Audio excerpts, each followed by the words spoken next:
या ठिकाणी प्रश्न असा विचारला आहे, द्विग्रही विधिमंडळ खालीलपैकी कुठे नाही? द्विग्रही विधिमंडळ खालीलपैकी कुठे नाही? तर या ठिकाणी याचं उत्तर होईल ऑप्शन क्रमांक 3 होईल, ते म्हणजे उत्तराखंड या राज्यामध्ये द्विग्रही विधिमंडळ हे नाही. पुढचा घेऊ प्रश्न, खालीलपैकी ऑक्झॅलिक हे आम्ल कशात असते? खालीलपैकी ऑक्झॅलिक हे आम्ल कशामध्ये असते असा प्रश्न हा विचारलेला आहे. तर या ठिकाणी याचं उत्तर होईल ऑप्शन क्रमांक डी, ते म्हणजे टोमॅटो यामध्ये ऑक्झॅलिक हे आम्ल असते. पुढचा घेऊ प्रश्न, ऑलिम्पिक स्पर्धेमध्ये भारतासाठी पहिले वैयक्तिक सुवर्णपदक हे कोणी पटकावले? ऑलिम्पिक स्पर्धेमध्ये भारतासाठी पहिले सुवर्णपदक हे कोणी पटकावलेले आहे? तर या ठिकाणी याचं उत्तर होईल ऑप्शन क्रमांक 4, ते म्हणजे अभिनव बिंद्रा यांनी ऑलिम्पिक स्पर्धेमध्ये भारतासाठी पहिले वैयक्तिक सुवर्णपदक हे पटकावलेले आहे. पुढचा घेऊ प्रश्न, या ठिकाणी प्रश्न असा आहे की महाराष्ट्राची जलसिंचन क्षमता खालीलपैकी किती टक्के आहे? महाराष्ट्राची जलसिंचन क्षमता ही खालीलपैकी किती टक्के आहे? तर या ठिकाणी याचं उत्तर होईल ऑप्शन क्रमांक 3, ते म्हणजे 23% एवढी महाराष्ट्राची जलसिंचन क्षमता ही आहे. पुढचा घेऊ प्रश्न, हिवाळ्यात पडणारा पाऊस कोणत्या पिकासाठी आवश्यक असतो किंवा आवश्यक असतो? हिवाळ्यात पडणारा पाऊस हा कोणत्या पिकासाठी आवश्यक हा असतो? तर या ठिकाणी मित्रांनो याचं उत्तर होईल ऑप्शन क्रमांक 2 नंबर, ते म्हणजे रब्बी पिके हे हिवाळ्यात पडणाऱ्या पाऊस या पिकासाठी हा आवश्यक असतो. पुढचा घेऊ प्रश्न, कर्नाटकामधले अरेबिका हे ठिकाण कशाच्या उत्पादनासाठी निगडीत आहे? कर्नाटकामधले अरेबिका हे ठिकाण कशाच्या उत्पादनासाठी निगडीत आहे? तर या ठिकाणी याचं उत्तर होईल ऑप्शन क्रमांक 2, ते म्हणजे कॉफी याकरिता कर्नाटकामधले अरेबिका हे ठिकाण उत्पादनासाठी निगडीत आहे. पुढचा घेऊ प्रश्न, तर या ठिकाणी प्रश्न असा आहे की एक शिंगी गेंडा हा कोणत्या राज्यामध्ये आढळतो? एक शिंगी गेंडा हा कोणत्या राज्यामध्ये आढळतो? तर या ठिकाणी याचं उत्तर होईल ते म्हणजे ऑप्शन क्रमांक 1, ते म्हणजे आसाम. आसाम या राज्यामध्ये एक शिंगी गेंडा हा आढळतो. पुढचा घेऊ प्रश्न, 1801 मध्ये कार्यरत असणारा बंगालचा गव्हर्नर जनरल खालीलपैकी कोण होता? 1801 मध्ये कार्यरत असणारा बंगालचा गव्हर्नर जनरल खालीलपैकी कोण होता?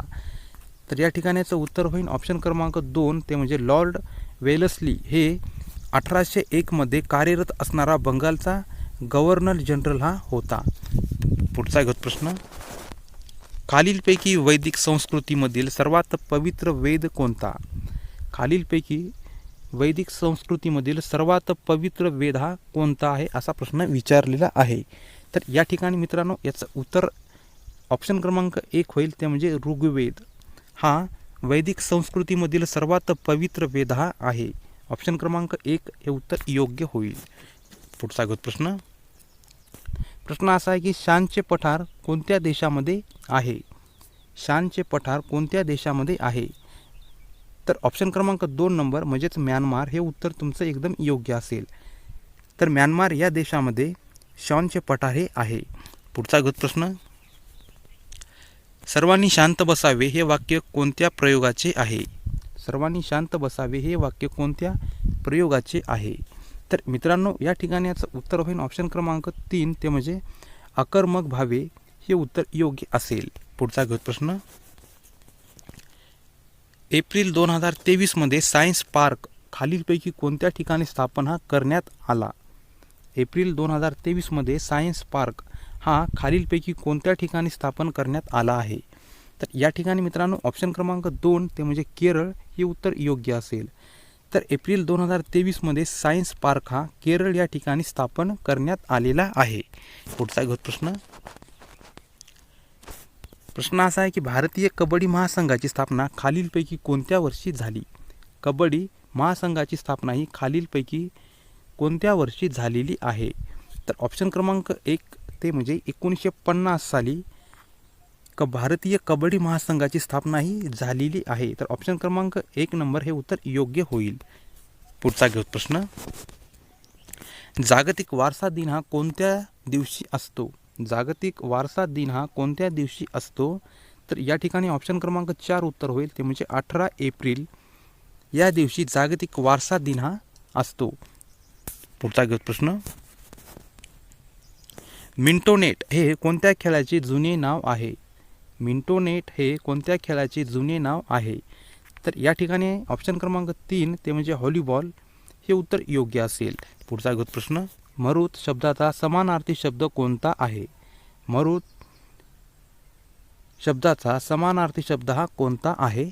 तर या ठिकाणी ऑप्शन क्रमांक 4 ते म्हणजे वारा हे उत्तर योग्य असेल. तर मरुत या शब्दाचा समानार्थी शब्द म्हणजे वारा हा होईल. पुढचा घेऊ प्रश्न. त्याने हे चित्र काढले आहे. त्याने हे चित्र काढलेले आहे. वाक्याचा प्रयोग कोणता आहे ते ओळखायचा आहे. तर या ठिकाणी ऑप्शन क्रमांक 1 ते म्हणजे कर्मणी वाक्य हे होईल. पुढचा घेऊ प्रश्न. राष्ट्रीय क्रीडा दिन खालीलपैकी कोणत्या एका दिवशी असतो? राष्ट्रीय क्रीडा दिन हा खालीलपैकी कोणत्या एका दिवशी असतो? तर या ठिकाणी ऑप्शन क्रमांक 4 ते म्हणजे 29 ऑगस्टला राष्ट्रीय क्रीडा दिन हा असतो. ऑप्शन क्रमांक 4 हे उत्तर योग्य असेल. पुढचा घेऊ प्रश्न. पहिला T20 वर्ल्ड कप कोणी जिंकला आहे? पहिला T20 वर्ल्ड कप हा कोणी जिंकलेला आहे? तर मित्रांनो ऑप्शन क्रमांक 1 ते म्हणजे भारत या देशाने पहिला T20 वर्ल्ड कप हा जिंकलेला आहे. चला घेऊ पुढचा प्रश्न. ब्रह्मपुत्रा नदीला बांगलादेशात टिंबटिंब या नावाने ओळखले जाते. ब्रह्मपुत्रा या नदीला बांगलादेशात टिंबटिंब या नावाने ओळखले जाते. तर ऑप्शन क्रमांक 4 ते म्हणजे यमुना या नावाने ब्रह्मपुत्रा नदीला बांगलादेशामध्ये ओळखले जाते. ऑप्शन क्रमांक 4 म्हणजे यमुना हे उत्तर योग्य असेल. घेऊ पुढचा प्रश्न. एकाच क्रीडा प्रकारात 2 ऑलिम्पिक्स पदके मिळवणारा पहिला भारतीय खेळाडू कोण? एकाच प्रकारात 2 ऑलिम्पिक्स पदके मिळवणारा पहिला भारतीय खेळाडू कोण आहे? असा प्रश्न हा विचारलेला आहे. तर या ठिकाणी ऑप्शन क्रमांक 2 ते म्हणजे सुशील कुमार हा एकाच क्रीडा प्रकारामध्ये 2 ऑलिम्पिक्स पदके मिळवणारा पहिला भारतीय आहे. पुढचा घेऊ प्रश्न. खान अब्दुल गफार खान यांना कोणत्या टोपण नावाने ओळखले जाते? खान अब्दुल गफार खान यांना कोणत्या नावाने टोपण नावाने ओळखले जाते? तर या ठिकाणी ऑप्शन क्रमांक 2 ते म्हणजे सरहद गांधी या नावाने खान अब्दुल गफार खान यांना या टोपण नावाने ओळखले जाते. पुढचा घेऊ प्रश्न. खनिज संपत्तीचा विचार करता कोणत्या जिल्ह्यामध्ये विपुल प्रमाणामध्ये आहे? खनिज संपत्तीचा विचार करता कोणत्या जिल्ह्यामध्ये विपुल प्रमाणामध्ये आहे? तर ऑप्शन क्रमांक 2 ते म्हणजे चंद्रपूर या जिल्ह्यामध्ये खनिज संपत्तीचा विचार करता विपुल प्रमाणामध्ये आहे. तर ऑप्शन क्रमांक 2 ते म्हणजे चंद्रपूर हे उत्तर योग्य असेल. पुढचा प्रश्न. नीती या शब्दाचा विरुद्धार्थी शब्द कोणता? नीती या शब्दाचा विरुद्धार्थी शब्द हा कोणता आहे असा विचारलेला प्रश्न आहे. तर या ठिकाणी ऑप्शन क्रमांक 1 ते म्हणजे अनीती. तर नीती या शब्दाचा विरुद्धार्थी शब्द ते म्हणजे अनीती असा होईल. पुढचा प्रश्न. मानवी आहारामध्ये ऊर्जेचा प्रमुख स्रोत कोणता असतो? मानवी आहारामध्ये ऊर्जेचा प्रमुख स्रोत हा कोणता असतो? तर या ठिकाणी ऑप्शन क्रमांक 2 ते म्हणजे कार्बोहायड्रेट हे मानवी आहारामध्ये ऊर्जेचा प्रमुख स्रोत हा असतो. तर ऑप्शन क्रमांक 2 हे उत्तर योग्य असेल. पुढचा प्रश्न. संघराज्याचा कार्यकारी अधिकारी खालीलपैकी कोणाच्या नियंत्रणामध्ये असतो? संघराज्याचा कार्यकारी अधिकारी हा खालीलपैकी कोणाच्या नियंत्रणामध्ये असतो? तर या ठिकाणी ऑप्शन क्रमांक 2 ते म्हणजे राष्ट्रपती यांच्या नियंत्रणामध्ये संघराज्याचा कार्यकारी अधिकारी हा असतो. तर ऑप्शन क्रमांक 2 ते म्हणजे राष्ट्रपती हे उत्तर योग्य असेल तुमचं. पुढचा प्रश्न. ऐदी शब्दाचा समानार्थी शब्द कोणता आहे? ऐदी या शब्दाचा समानार्थी शब्द कोणता आहे? तर या ठिकाणी उत्तर होईल ऑप्शन क्रमांक 2 ते म्हणजे आळशी हे उत्तर योग्य असेल. पुढचा प्रश्न. तो परीक्षेमध्ये उत्तीर्ण झाला. तो परीक्षेमध्ये उत्तीर्ण झाला. तर या ठिकाणी वाक्य कोणत्या प्रकारचं आहे ते पाहायचं आहे आपल्याला. तर या ठिकाणी ऑप्शन क्रमांक 2 ते म्हणजे केवळ वाक्य असा होईल. चला घेऊ पुढचा प्रश्न. शहरीकरणाची प्रक्रिया गतिमान होण्यासाठी कोणते घटक कारणीभूत ठरले? शहरीकरणाची प्रक्रिया गतिमान होण्यासाठी कोणते घटक कारणीभूत ठरले. तर या ठिकाणी ऑप्शन क्रमांक 4 नंबर ते म्हणजे वरील सर्व जागतिकीकरण, आधुनिकीकरण आणि औद्योगिकीकरण. पुढचा प्रश्न, दशावतार ही लोककला प्रकार कोणत्या राज्याशी संबंधित आहे? दशावतार ही लोककला प्रकार कोणत्या राज्याशी संबंधित आहे?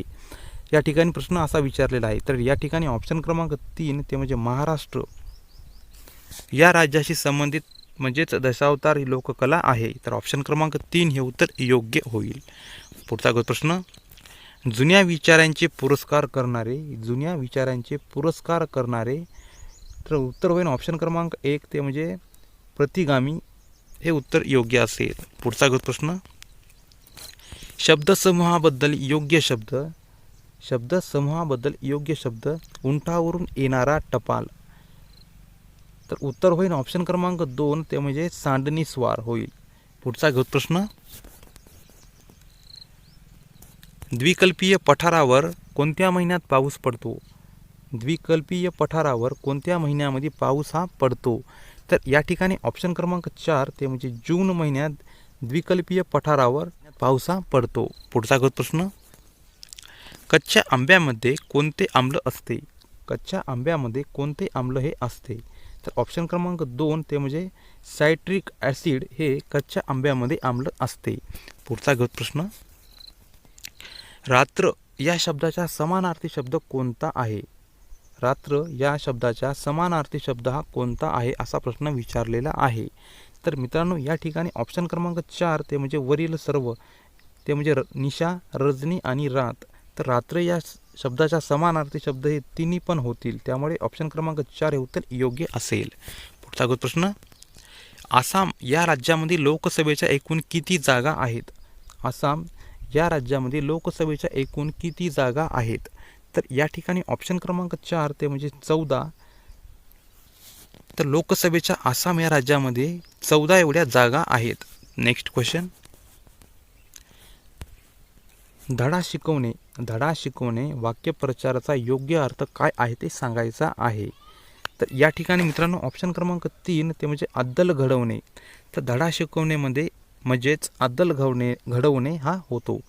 पुढचा प्रश्न, व्हॉलीबॉलच्या मैदानामधील जाळीची उंची किती असते? व्हॉलीबॉल या मैदानातील जाळींची उंची किती असते असा प्रश्न विचारलेला आहे. तर या ठिकाणी ऑप्शन क्रमांक 3 होईल उत्तर ते म्हणजे 7 फूट एवढी व्हॉलीबॉलच्या मैदानामधील जाळींची उंची ही असते.